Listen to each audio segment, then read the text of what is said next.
ఇప్పుడు మనం ఐబొమ్మ ముచ్చట చెప్పుకుందాం. ఏ మాట కా మాటనులా దొంగ పని చేసేటోళ్ళకు కూడా ఫ్యాన్స్ ఉంటారని సినిమాలలో చూస్తారు కదా.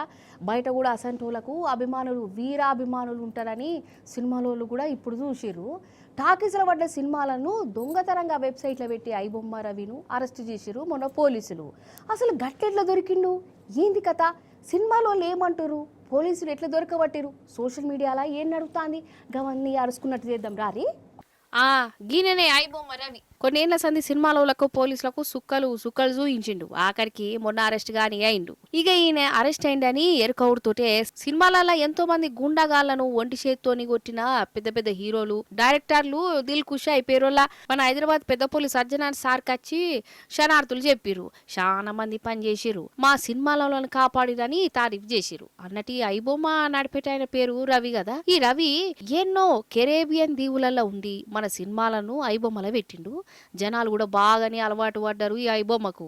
ఈయనను దొరకబట్టేందుకు అప్పట్లోనే ప్రయత్నం చేస్తే మీరు నన్నేం చేయలేరు, మీ జాతకాలన్నీ నా కాడ ఉన్నాయి, దమ్ముంటే పట్టుకోరే అని సవాల్ కూడా చేసిండు. కానీ ఎంతటి తోపుగాడైనా ఏదో ఒకనాడు దొరకవలసిందే కదా. మొన్న దొరికిండు. అసలైతే ఈయన ఇంటామనే పట్టుకొచ్చిందని అందరూ అనుకున్నారు. గాని అసలు ఎట్లా దొరికిండు ఈ ఐబొమ్మ రవి, లలిత కళలేంది, ఎన్ని పైసలు కమాయించిండు, సినిమాలోలను ఎట్లా మోసం చేసిండు, గవన్నీ సజ్జన సార్ చెప్తుండ్రు. ఈరుండ్రి. ఇప్పుడు మీరు ఒకసారి ఆనే వెబ్సైట్ ని విజిట్ చేసిన తర్వాత ఇమీడియట్లీ ఒక రీడైరెక్ట్ ఒక యాప్ వచ్చింది, ఒక నోటిఫికేషన్ వచ్చింది, that goes to the gaming and betting apps. అక్కడ ఇమీడియట్లీ పబ్లిక్ని అందరు కూడా ఆకర్షించడానికి ఆనే use to promote this betting apps.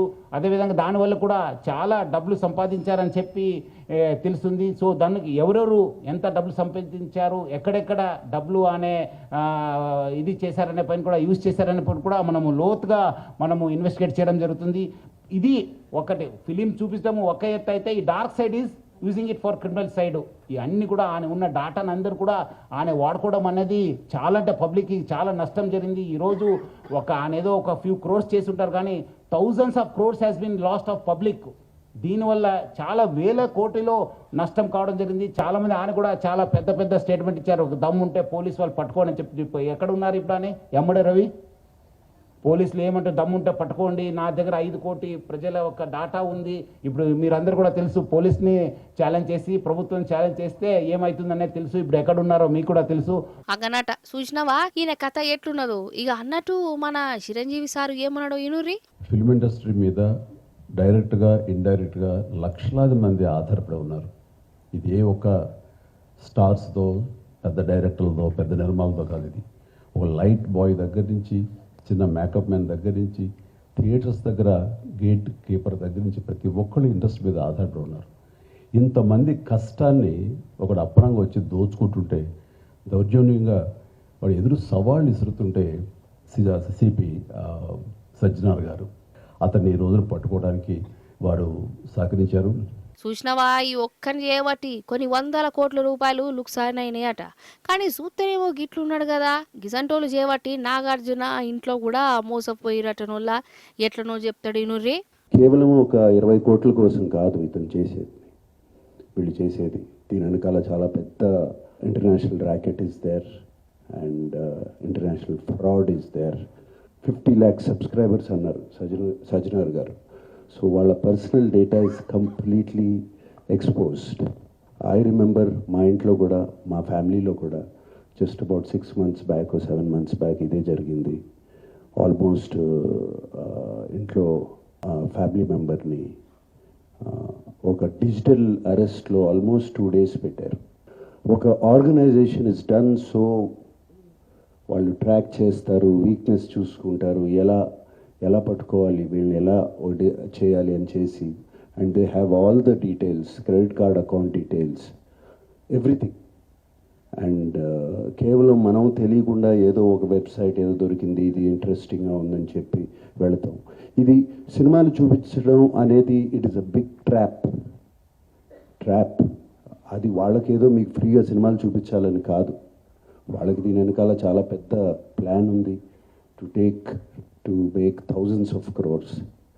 ఆగనట. సరే ఐబొమ్మ రవి చేసింది ముమ్మాటికి తప్పున్నారే, కానీ ఇంట్లో ఇంకో మాట లేనే లేదు. కోట్ల రూపాయలు పెట్టి సినిమా తయారు చేసి టాకీసుల విడుదల చేస్తే వీడు ఒక్క రోజునే వెబ్సైట్లో పెట్టి జనాలకు పుక్కట్ల చూయించిండు. అన్యాయం అంటే అన్యాయమే, కానీ ఈడ ఇంకోటి చెప్పాలి. మరి జనాలు ఎందుకు చూస్తాన్లు, టాకీసులకు ఎందుకు పోతలేరు, ఈ ఐబొమ్మ మీదనే ఎందుకు నమ్మకం పెట్టుకుంటురు పబ్లిక్ కూడా? ఇది కూడా సినిమాలో ఆలోచించాలి కదా. అంతెందుకోలా, కుటుంబంతోని కలిసి ఒక్క సినిమా చూడాలంటే 2000 రూపాయలకు తక్కువగానే కాదు, అవునా కదా? మొన్న ఒక సినిమాకైతే ఒక టికెట్కు 800 రూపాయలు కూడా పెట్టిరు. గిట్లా టికెట్ రేట్లు 100కు 100, 1000కు 1000 అవుతుంటే గరీబోడు ఏం చూస్తాడు? మధ్య తరగతోళ్ళు టాకీసుల బొంట పోవాలంటే వెనక ముందు ఆలోచన చేయాలి కదా. ఒక దిక్కు పుక్కట్లనే సెల్ ఫోన్ ఐబొమ్మోడు సినిమా చూయిస్తుంటే 2000 పెట్టి సినిమాకు పోవాలని ఎందుకు అనిపిస్తుంది కదా. టికెట్ రేట్లు టాకీసుల ఇంటర్వెల్ అమ్మే పేలాలు సమోసాలు రేట్లు బాగా పిరమున్నాయి. మా పైసలు మిగులుతున్నాయి కాబట్టి మేము కూడా ఐబొమ్మ గీబొమ్మ అనుకుంటా చూసుకుంటున్నామని చూసేటోళ్ళు ఉంటారు కదా. ఇప్పుడు ఐబొమ్మని అరెస్ట్ చేసిర్రు, ఆ వెబ్సైట్లను మూయించిర్రు, మెచ్చుకోవాల్సిందే. కాకపోతే ఈ ఐబొమ్మడు పోతే ఇంకో బొమ్మోడు తయారుగాడ అయింది. ఇంకా బొచ్చడున్నాయి గిసంటి దొంగ సినిమాలు పెట్టే వెబ్సైట్లు. గా దొంగ సినిమాలు చూడొద్దంటే సినిమా వాళ్ళు కూడా ఆలోచించవలసి ఉన్నది. జనాలను దిల్కుచుగా టాకీసులకు రప్పించేందుకు ఏమైనా ఉపాయం చేయాలని అంటున్నారు పబ్లిక్.